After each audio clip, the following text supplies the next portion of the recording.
Okay then, so why is a grown man doing almost donuts in an abandoned car park in the middle of the day? Well, it comes down to watching the footage of this car on the road last week. Even though I gave myself some scares shooting that footage, I felt like Mario Andretti, but I looked like Grandpa on my way to bingo. It's funny how terror can look so calm and so boring. And I feel part of it is in the back of my mind is the tendency of these cars to reverse themselves around corners into ditches. A tendency that got the early 911 turbos the reputation of the widow maker. Here's what I'm talking about. Subscriber Stacy Sherman suggested that I take the car to a car park to practice. And I was like, practice what?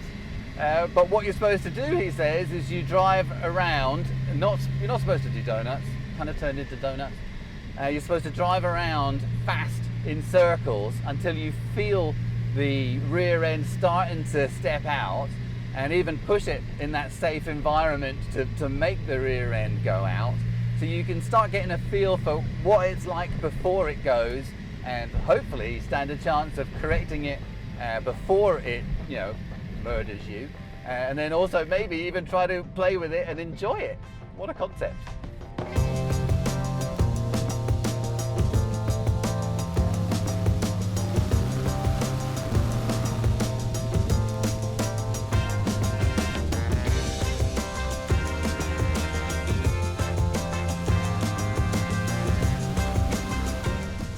The mantra that I've heard over and over through many a car magazine when it comes to driving a Porsche 911 around a corner, slow in, fast out.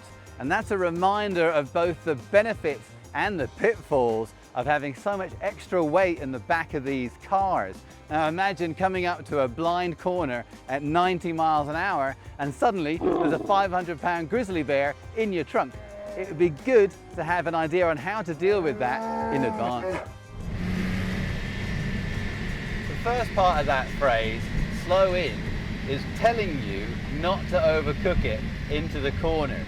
Because if you're going too fast, you don't want to lift or use the brakes. In this case, lifting is your body's gut reaction to take your foot off the accelerator, which if you're going around a corner, has a very similar reaction to putting on the brakes.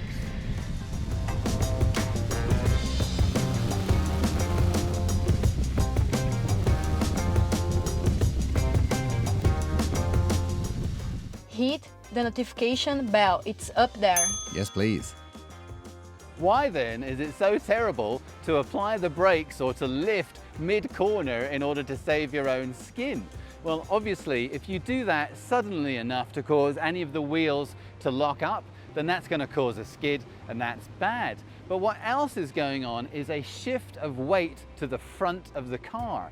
Now, any of you that ride a motorcycle will know that the front brake does most of the work, and you should apply the front brake first. And if you look on a regular car, you'll see that the front brakes, the front caliper is bigger than the rear caliper. And that's because the front brakes have a better opportunity to do braking for you. And it's because of that weight shift.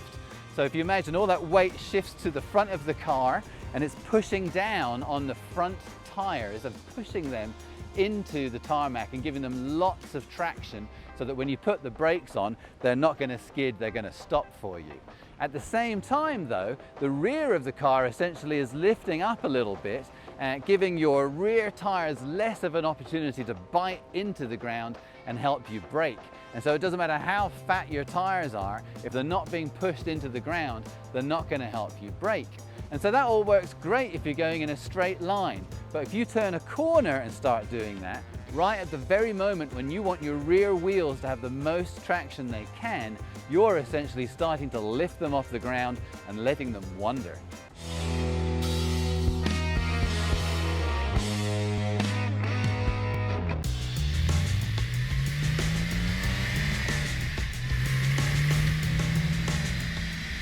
Of course, any car can spin out if you go into a corner too fast, if you apply the brakes, if you lift, or if you randomly pull the handbrake on just for a laugh.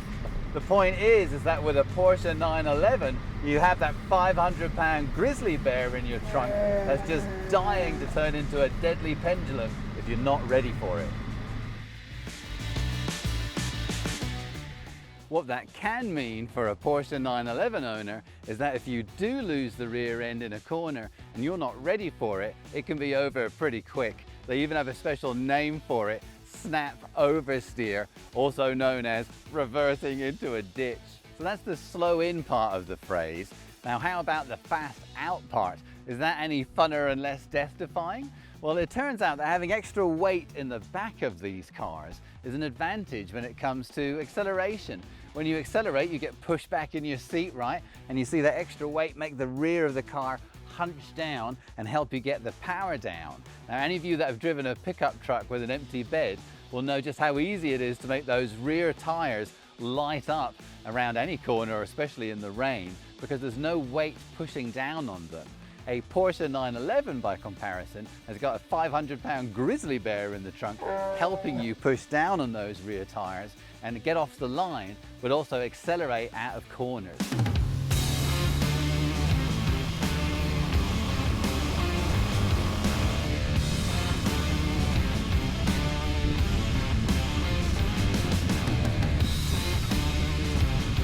Okay then, let's say you do go into a corner too fast.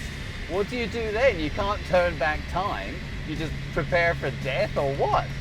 Well, the advice that I got was small, gentle inputs to the steering or the accelerator, not both. But those are just words, and I don't want to enter a potentially deadly situation for the first time with words.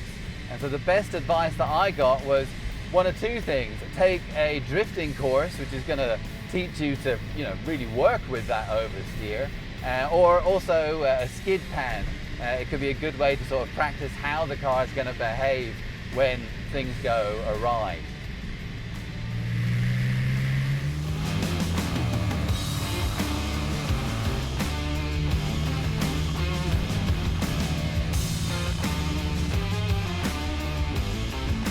Welcome to the mall that time forgot and beautifully gave us this abandoned car park to have a go on.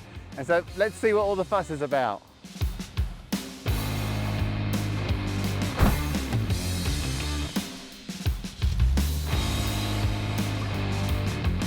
Buckle up for safety, buckle up.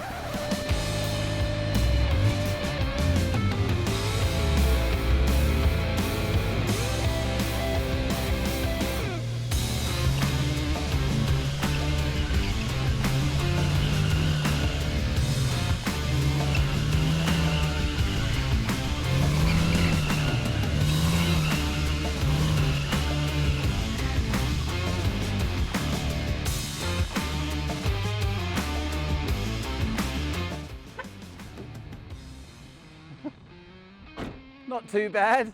I need to be a bit more aggressive on the throttle, but I didn't die. Yes! So what have I learnt from doing almost donuts in random car parks? Well, certainly security doesn't like it much, but when it comes to the handling of these cars, it's definitely made me feel less afraid of it. And one thing for sure is it makes a lot of noise, a lot of tire squeal before it even gets close to letting go, in this situation at least. And I do feel maybe ready to move on to the next stage a little bit. And we are almost out of time today, but I do think we have a little bit more time.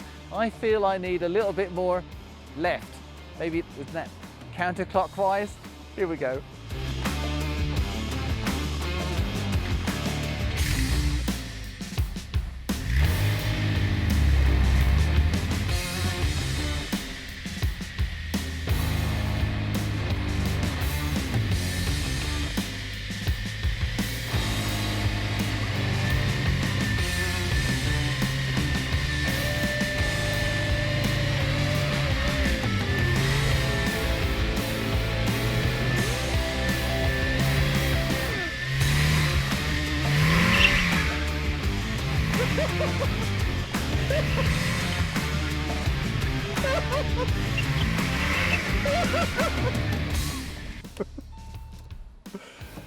After all that talk of deadly pendulous oversteer, I can't make it oversteer at all. At the last car park I talked about, I need to get more aggressive on the throttle. And when I did that here, instead of getting oversteer and kicking the back out, I'm getting understeer. I'm confused.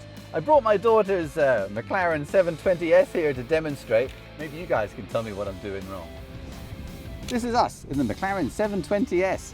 What we're trying to do is go around in circles faster and faster and faster, and then eventually what we're hoping to happen is if we're turning left, the car will oversteer and turn really left, and that will kick the back end out, and then if we start getting even more ridiculous with it, it'll just spin us out into oblivion, and that's good.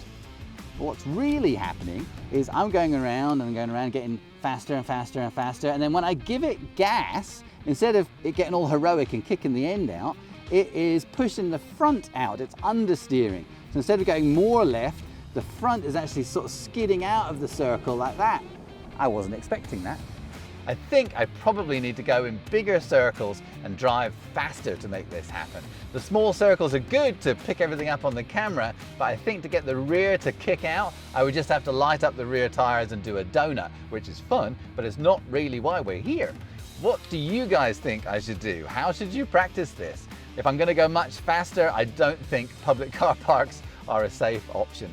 Anyway, if you like this week's shenanigans, please consider liking and subscribing. I think a little more practice is needed, perhaps a little bit of clockwise. Let's see what happens. Right.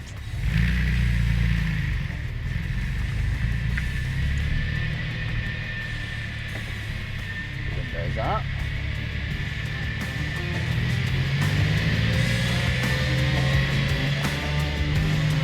Come on, you murderous wench! Do it! Do it!